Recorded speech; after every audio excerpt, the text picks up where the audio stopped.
If I may, I want to start in an unconventional way by just showing a clip of today's news on Democracy Now! Democracy Now! Is one of the few independent news channels that we have here in the United States. And this is one of the clips of similar news that have been now coming in for over 2 years. Let me share the screen if I can.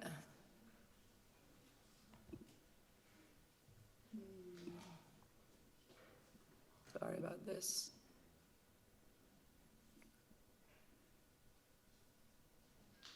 Share. Okay, I got it up.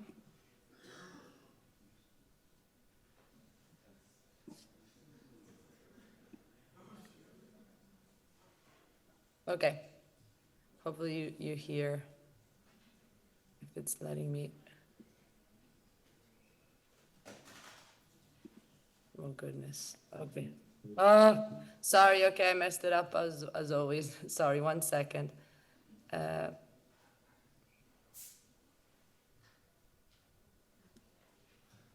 Hospitals, as well as 81 major health centers and 164 other health facilities, including clinics and labs.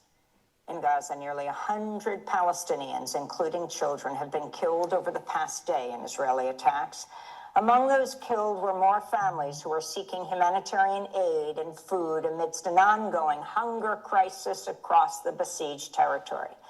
This is a Palestinian mother whose child was killed in an Israeli strike on Gaza City. I have 3 sons, 2 died and 1 remains. I don't want anything. I want to die with them, be buried with them. May God punish you, Netanyahu. May God punish you, Israel and America. This comes as the United Nations has again blacklisted Israel for committing grave violations against Palestinian children.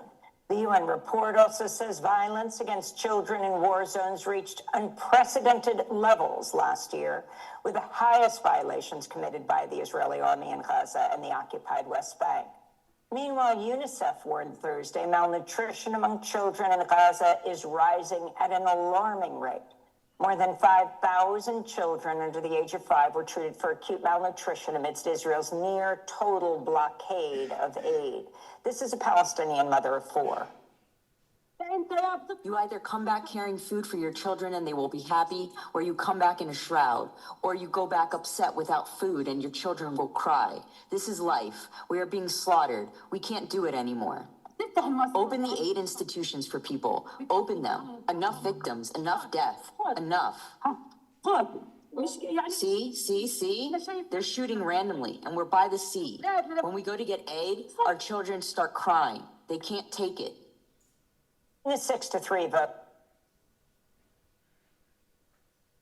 Okay, this is just one of the many news that I listen to every morning, and I think should be really a wake-up call for the so-called civilized West in this historical moment. Indeed, this level of historical violence has completely eroded any form of claim to morality or the upholding of the rule of law in our capitalist West. And this is why we need to, I think, right now more than ever, use our intellectual capacities to think with courageous conceptual tools that can provide, hopefully, a better future for the children, not just in Gaza, but everywhere in the world. So I think this is ultimately the mission of trying to actually look at the whole of the capitalist economy and understand that the ongoing genocides that are actually quite a tendency in the history of capitalism cannot be understood as exceptional features, but have to be deeply understood, connected to our economic structure. And I think in this sense, the Frankfurt School already, in the dialectic of enlightenment, already understood this when analyzing the Holocaust of the Second World War, because they really understood the Holocaust as the outcome of the instrumental rationality that pervades our society and rules over human beings.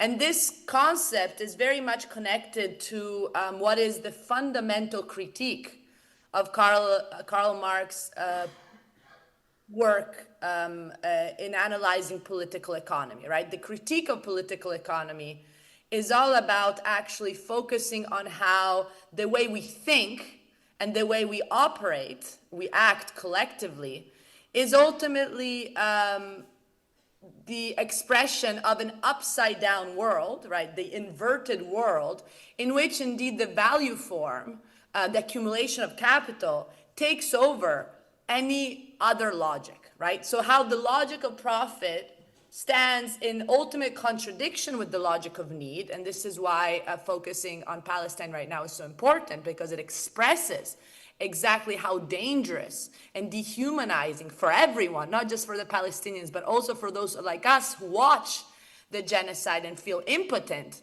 and seeing how actually governments and media keep hiding what is happening. Well, this is nothing but the expression of this inverted world in which the logic of profit prevails over the logic of need. And you see it in the economic data points of these days. The arms trade business is worth over $600 billion in 2024 and is increasing in 2025.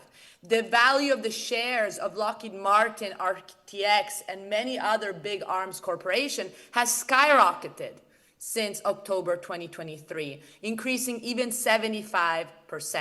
Not to mention, for example, the big American banks like Bank of America, who actually invest billions in war bonds that help finance the massacre, while hosting gala dinners and while sponsoring philanthropic gala dinners. They are ultimately benefiting from the destruction of human lives.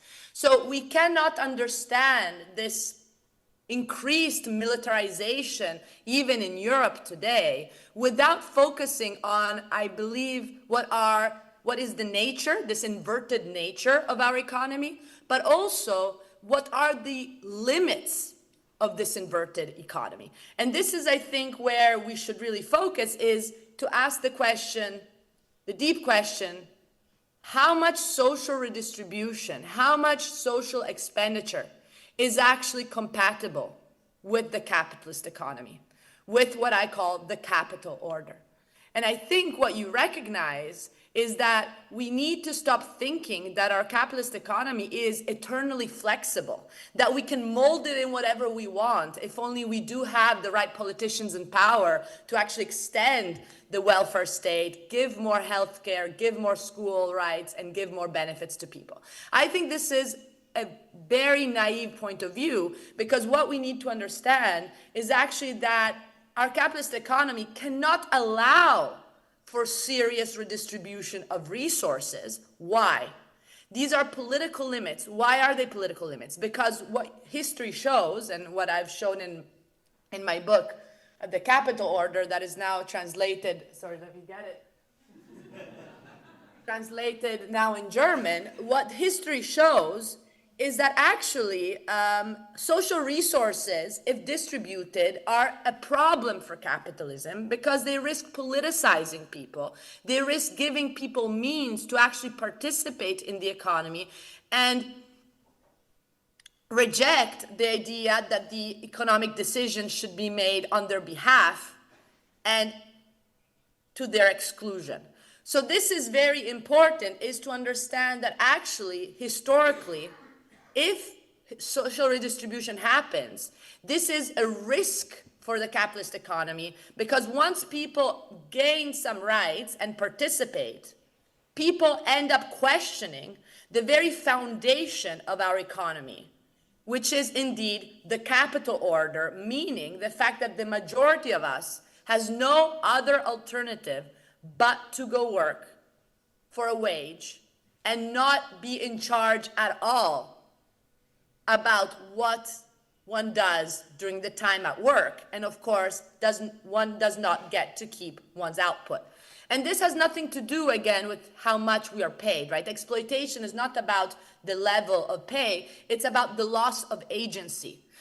Google workers, software engineers who are paid a lot of money in New York City have very little option but to actually go work for a company that is supporting the intelligence for the genocide. The other alternative they have is to get fired or give up their employment.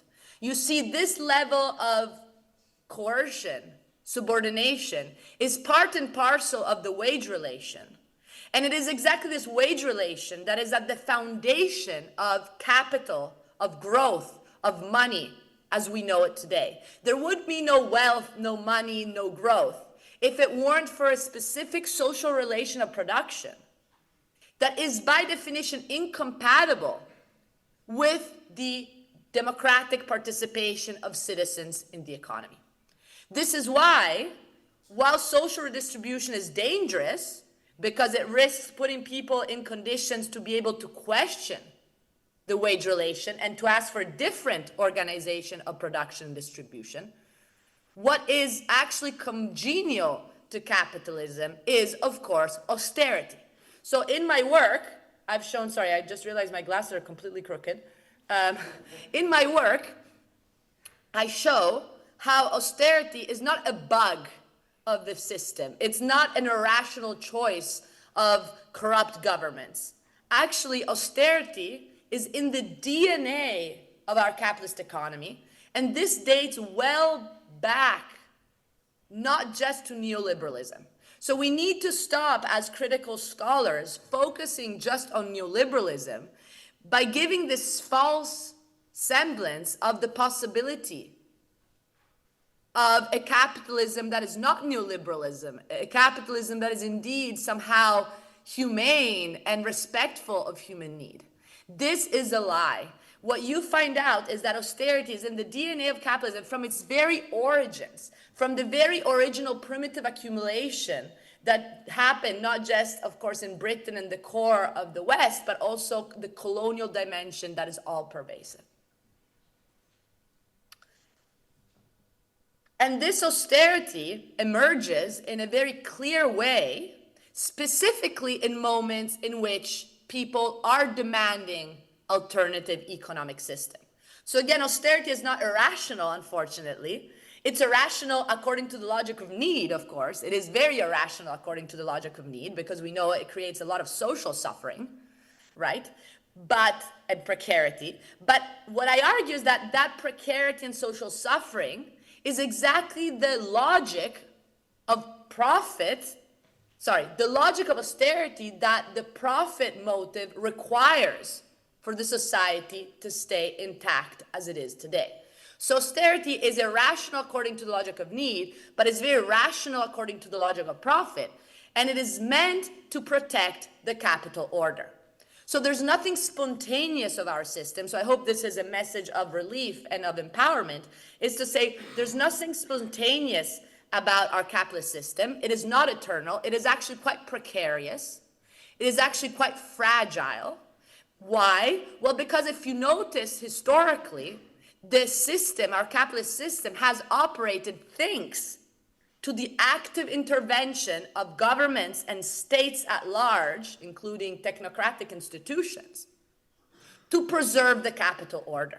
And this is what austerity is about. Austerity is not less state, more market. Austerity is not the state stepping back and letting the market be. This is an ideology.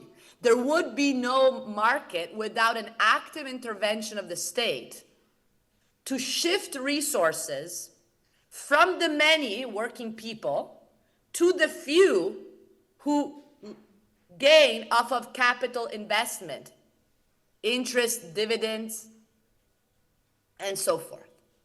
This is what austerity does. It's a constant active intervention of the state to plunder the majority for the benefit of the 1% that in this world keeps accumulating while the rest increase their precariousness. The data points today are really stark, right? We have in the United States, the top 0.1% owns 5 times the bottom 50%, owns more wealth, 5 times more wealth than the bottom 50%. 3 Americans own more than 150 million people in the United States. And of course, the division between the global north and the global south is even starker.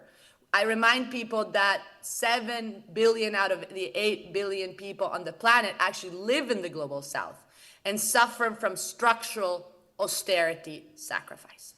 So we need to understand this austerity not as, again, a contingency of neoliberalism, but as a feature that is important because it protects what people otherwise would question, which is the capital order. And the structural role of austerity you see very well in times of economic contestation. And this is what I do in my book, The Capital Order. The title in German, I knew how to say it and I already forgot, so I'm not going to try. What you see is that austerity is refined exactly in a moment of deep existential crisis for capitalism. And this happens after the First World War. So my work is actually a historical work, is a historical political economy. And what I do is that I reconstruct the deep crisis of capitalism once the war, the Great War, the First War, again, the militarism that is intrinsic to capitalism, explodes in the breakout of the First World War, which politicizes the economy to an unprecedented extent. And what do I mean by politicizing? I mean that wage labor and private command over investment, which are, again, the 2 pillars of capitalism, are questioned because they are understood no longer as natural, but as the outcome of explicit political decisions from the part of the state that during the war had to maintain a high level of production to win against the enemies. So what I talk about is the story of this politicization of the economy that explodes in a mass amount of alternatives to capitalism that are circulating, not just in the East Europe, but in the core of the capitalist West. My work studies Britain and Italy. Both countries are actually countries that are experiencing an incredible amount of social turmoil through workers' councils, peasants taking over land and running it through assemblies, the idea of nationalizing energy, such as coal in Britain, and working on worker self-management. These alternatives are very concrete. I can't focus on them now. They're very concrete. And of course, they're proposing a completely different understanding of the principles that run society. No longer for profit, for need. No longer through exploitation, but through collective governance of production. In this situation of crisis of capitalism and alternatives, austerity emerges very clearly in order to defeat these alternatives and protect the capital order. And how does this happen? Well, the story I tell is how what you see happening in Britain is the same that you see happening actually under fascist Italy. So the story of fascism and liberalism actually aligns very closely in the technocrats in power delivering austerity policies. How? Cutting social expenditure. Again, not the state spending less in general, the state spending less in social expenditures in order to channel the resources to private investors through de-risking, incentivizing private corporations and business. Then through regressive taxation, right? The other side of fiscal austerity. Mainly, austerity is not about just increasing taxes. It's about increasing taxes on the majority of workers while you structurally de-tax capital. In the United States, it's famous line by Warren Buffett who says, I pay less taxes than my secretary. And in fact, what you find out in the United States as in other countries is that those who live off of capital are basically not taxed, while those who live off of labor, of course, are taxed already in their paycheck. They do not even see that money. While corporate taxes go down, a whole slew of Companies from Amazon to Starbucks to Chipotle paid zero federal income taxes last year, okay? And wealth, of course, is transmitted generationally with the basic inexistence of any inheritance taxes in this country. Okay, so regressive taxation was experimented by Mussolini, who actually was bragging about how his professors were able to find a whole new army of taxable workers that before were not taxed because considered too poor, while of course the super profit tax and inheritance taxes were eliminated in Italy, while this was happening also in Britain. Then of course you have, sorry, before I get to monetary austerity, I want to focus on this fiscal austerity. So regressive taxation, cuts in social expenditures, again, are irrational according to our logic of need, but work very well in increasing people's market dependence, which is exactly what capitalism needs. It needs an increase in market dependence so that we have no alternative but to go work for a wage. You see how this is very important because it reinforces what appears to be impersonal coercion. But again, it's enforced very much politically. Same happens with monetary austerity. Increases in interest rates, which were used, for example, by the Bank of England in the 1920s, work very well to disempower people, organized workers. How? Well, you see in Britain, as you saw, by the way, in these years today, that increases in interest rates slow down the economy, induce a recession, which seems bad, but if you look at what happens, it creates more unemployment. And this greater unemployment has the positive effect for our system of eliminating the bargaining power of workers. This is exactly what happened in Britain in the 1920s. Social order, the capital order, was reimposed through an increase of unemployment that was due to the monetary austerity of the Bank of England and the British Treasury. Okay, so ultimately the exploitation relationship was reinforced in Britain and all these alternatives soon withered away. And then we have industrial austerity that is about privatization, deregulating the labor market, repressing wages. Of course, Mussolini was the best at this because he was able to actually use the law to eliminate unions, make strikes illegal, and of course repress wages by decree. So this austerity trinity, once more, is very much congenial to our economic system and has operated historically over and over again. It is more explicit in moments of social upheaval. Another big moment, of course, is the 1970s. In Latin America, after the Second World War, austerity is used explicitly to block alternatives. But of course, austerity operates also today when there's less of a heated social contestation. However, again, there's no permanence of the capital order. It has to continuously be protected, even in moments in which workers have been already victims of further austerity. So this is a little bit of the work I do. I try to also connect how austerity is not just about policies that coerce, but it's also about the type of justification that emerges to rationalize austerity policies. And this happens, of course, largely through the affirmation of neoclassical economics as the only way to study our economic system, right? So neoclassical economics is the only method, the only lens, right? The only lens, actually, that students are acquainted with. But what I show in my work is that this lens of neoclassical economics is not at all neutral nor eternal. It actually emerges very interestedly exactly in a moment in which workers are demanding alternatives. So it's interesting in my work, what I show is that if you look at the founding fathers of neoclassical economics, so-called pure economists, who explicitly told people that they had become pure economists and no longer political economists, these pure economists basically invented and enabled a way of looking at the world that eliminates class, eliminates the concept of exploitation, the concept that workers are actually producing value through their unpaid labor, in favor of an idea of individuals, of harmony, there's no more conflict, and especially the idea that instead of the worker, who really matters is the entrepreneur.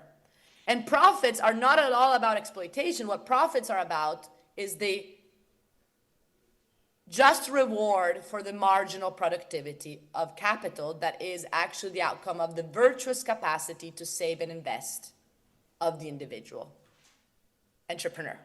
So you see this change of perspective has a very disempowering effect over how we think the world. And thus, in a way, accepting austerity as the only game in town, given that we have, at this point, eternalized our capitalist economy as the only possible way to organize society. So this is a little bit, I think, of some historical critique. If we look at history again, I think we can see patterns that reemerge our tendencies of our economy and our society, and that are crucial today to really be courageous enough to try to fight efficaciously against this upside down world. I think the time has come to reject any simplistic understanding of what is going on. The darkness of this time requires us to be critical enough to look at the deep roots of the problem in how our capitalist economy is organized. Again, we cannot escape austerity if we don't try to escape capitalism. And to escape capitalism, we need social organization on the ground, because it's only by organizing that we can start thinking in a way that is actually outside of the box. These ideas do not come from academics who are comfortable in their very privileged position.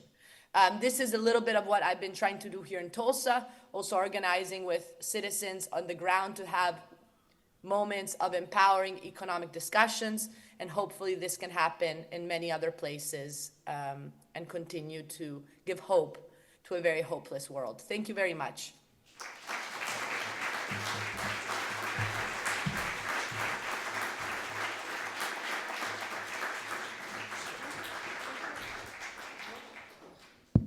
Thank you very much, Clara. I just want to quickly say the book title in German, because there is someone from the publishing house here who is selling your book. So if the audience is interested, please. It's Die Ordnung des Kapitals, wie Ökonomen die Austerität erfanden und dem Faschismus den Weg bereiteten. Just so for entertainment. Handing it over to Vijay, who has probably some questions, and we have time for maybe 2-3 questions. Yeah? Okay. That was terrific, Clara. Thanks a lot. Just to let you know, before you came on, we had the Indian economist Utsa Patnaik. And cool. Utsa made the argument that neoliberalism paved the way for neo-fascism. And what she suggested, similar to you, was that general policies of income deflation, rise of unemployment, and so on, have created the social base for neo-fascist movements, including, in a way, the breakdown of opportunities for small capital. So the very small capital's frustration at being squeezed out by the monopolies has produced even them as a base for the new neo-fascist forces. You ended with the situation that capitalism generates unemployment. But any government which has a permanent pool of unemployed people is going to face a challenge. So I wanted to ask you, as Marxists, we are always looking for contradictions.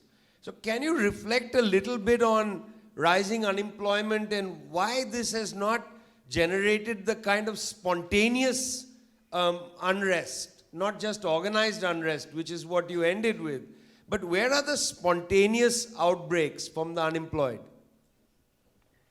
Yeah, thank you. I think this is exactly the reason why we can't have an accelerationist idea of a revolution, in the sense that I think what you see is that actually maintaining precariousness and high level of unemployment is very functional to our economic system. Indeed, it is so functional that it paves the way to authoritarian forms of governments that ultimately just do more austerity, right? And ultimately accelerate this dehumanizing logic and this appropriation of wealth at the top.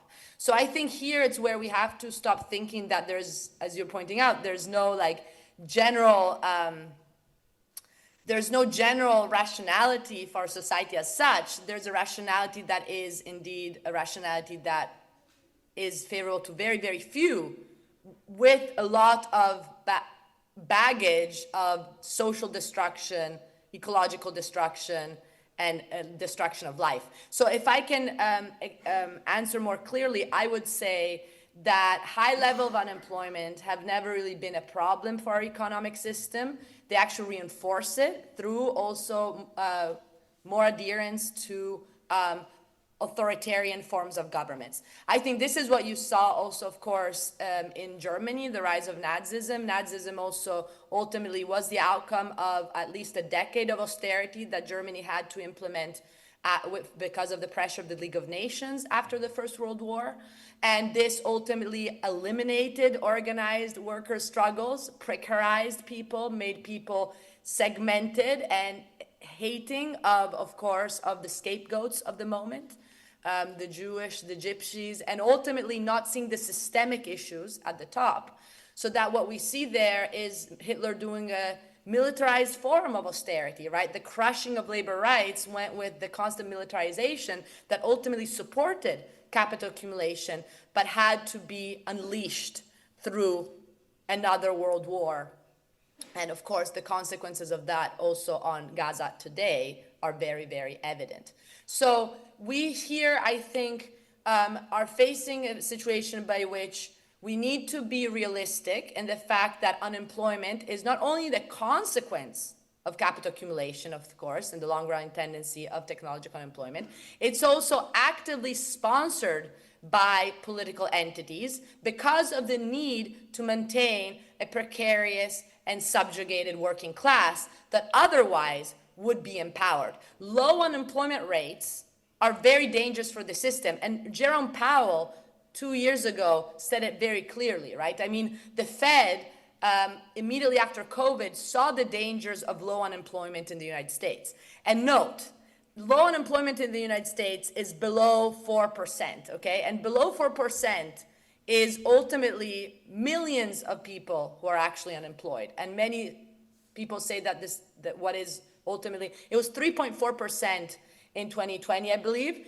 and you have to at least double that number if you actually want to account for all the people who are actually working very few hours a week or have stopped looking for a job. So, but even those millions of people unemployed are already a problem for the system because there are too little people in that condition. So that in the United States, what happened was that indeed 50 million people, 30% of the workforce in the United States left their jobs spontaneously in 2022. Unions were winning, they were organizing. There was ultimately a form of questioning of the wage relation. And that was terrifying because the production costs were going up, labor costs were going up, workers were becoming more difficult, and this was a problem for American capitalism. So just to finish, I would say we should realize that unemployment is at once like the consequence, but also, again, the lever, an instrument, because of this capacity, of course, to keep a high reserve army of labor and thus meaning discipline for workers. So I would not see like the spontaneity come. I mean, I don't think organization comes from people who are desperate. It comes from people who are able to organize, and usually unemployment increases the market dependence, the idea that you are ultimately willing to do whatever to survive. And this disempowers people. Now, one last point I want to make. In my work, I try to show how Mussolini did not come to power in the same way as Hitler did, of course. Mussolini used austerity to his favor in order to establish his fascist regime by convincing the liberals, both in Italy and outside of Italy, that he was the right man at the right moment to crush working class organization. So Mussolini comes into power in a moment in which workers are still very strong in Europe in general, in 1922, in which austerity is just about to kick in. But he really is the guy who does austerity and kills organized labor and thus is able to establish a regime.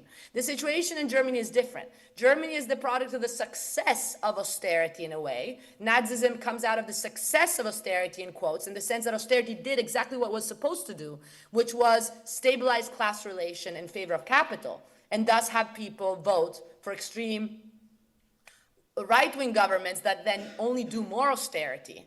And this is why ultimately it's not just neoliberalism that produces neo-fascism. It's actually, again, this long-run tendencies that have produced the fascists also before the neoliberal epoch. Excellent. Questions? 1, 2, 3. Lots of hands coming up. Hi. Thank you very much. It was very convincing, I would say, and I appreciate it. My question is related to the previous talk. So the other speaker was talking about inflation and deflation. You talked about austerity. And I think inflation is a good example. Well, as you taught before, we are taught this classical explanation. There is too much money, so the relative value of money decreases. And I think I tried once to understand what is the Marxist explanation for inflation, which is a different one. Maybe you can explain it shortly, because I think we are in a situation where inflation does play a role, so it would be relevant for us to understand it. Yeah, thank you. Thank you.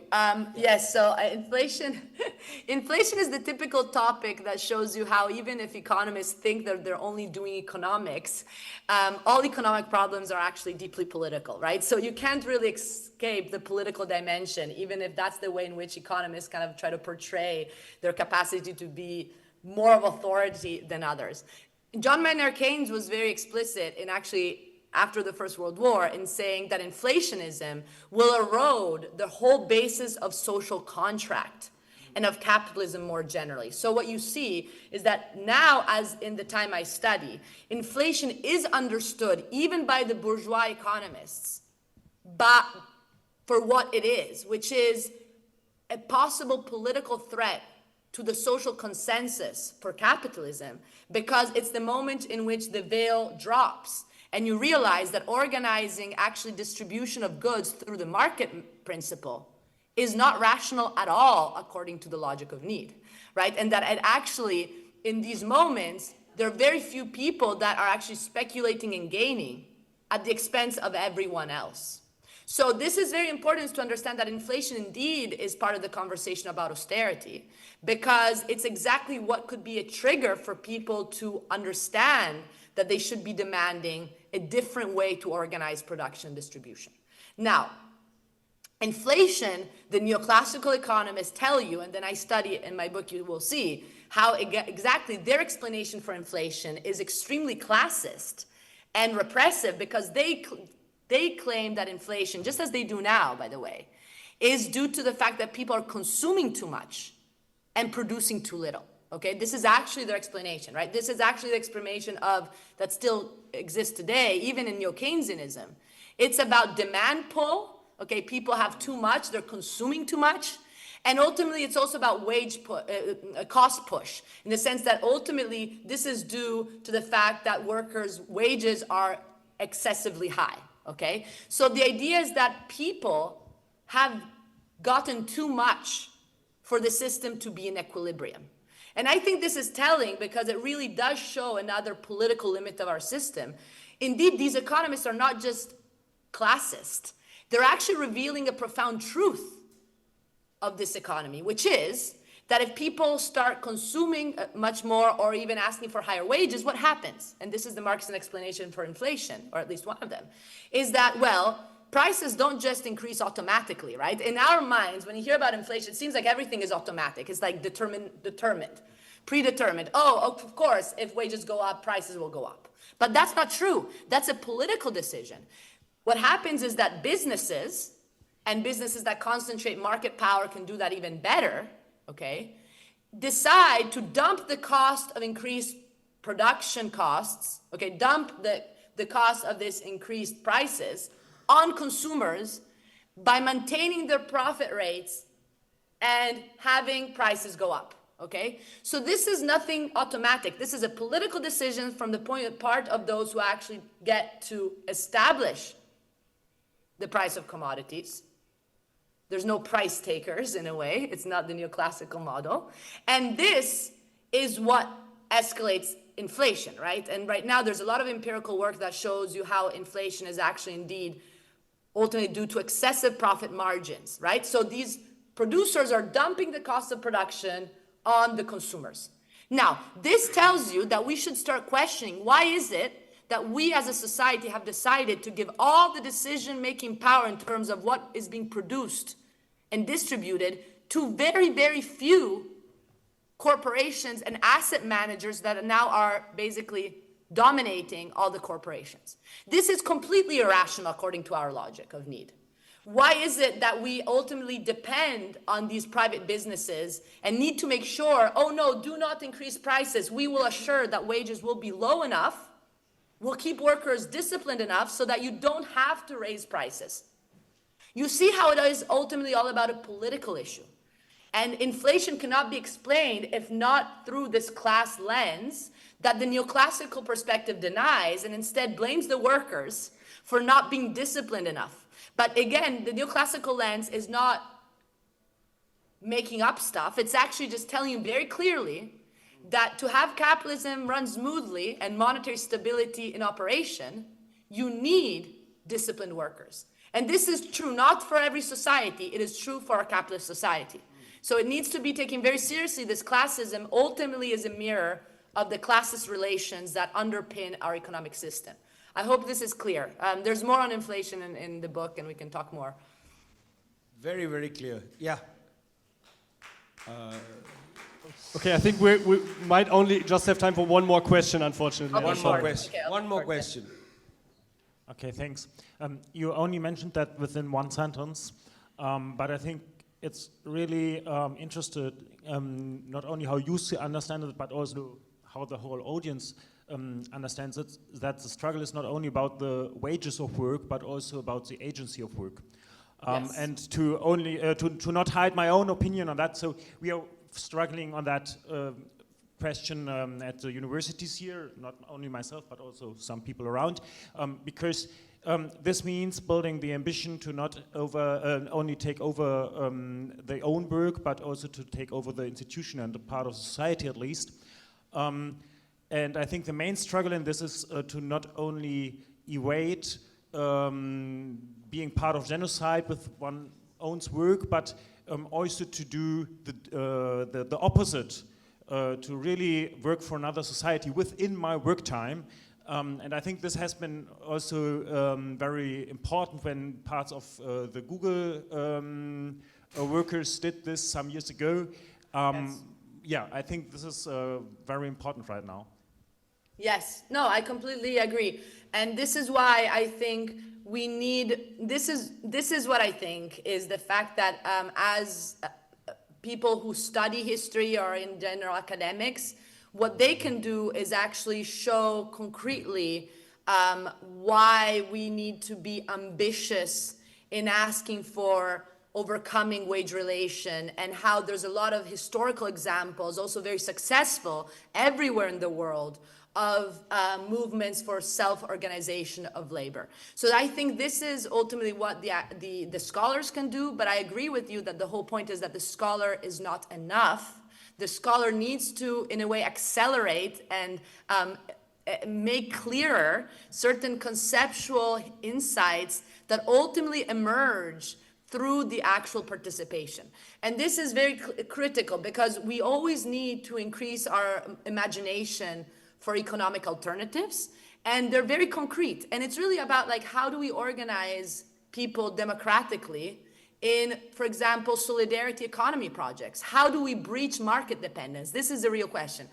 If market dependence is ultimately the mechanism that austerity reinforces, that keeps us all accepting of the capital order, how do we escape this market dependence? And all of the forms of solidarity economies that exist in the world, even here locally in Tulsa, you know, there's Cooperation Tulsa, I'm connected with them, they have a plot of land, they completely they completely cleaned up from, it was a dumpster, and now they're like growing food, and they're like connected with homeless association that help the homeless to actually distribute food for them. There's a group, really free market, that actually engages in exchanging goods without monetary mediation.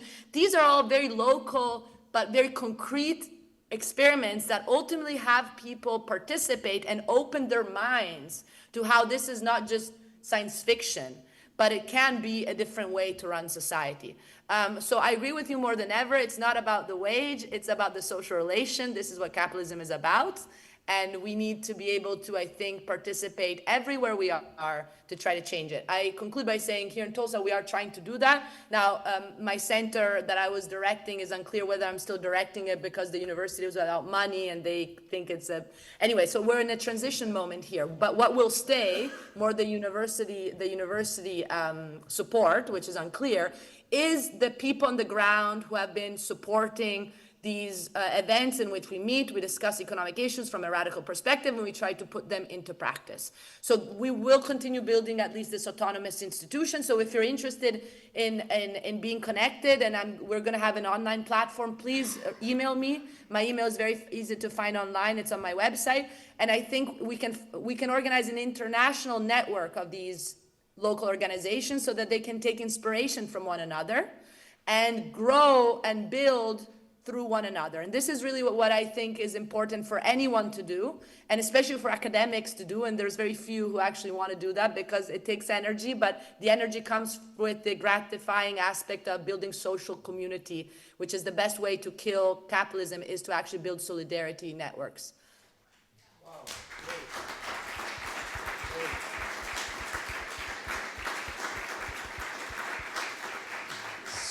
So far, this is an amazing conference because you're 200%, or rather 100%, on your presenters saying email me. That's a really good sign of getting past market dependence. This professor, for instance, doesn't need you to pay her to pick her brain. So thanks a lot, Clara.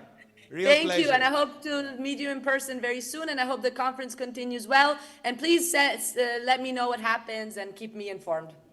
Congratulations on your book. Thank you. Thank you.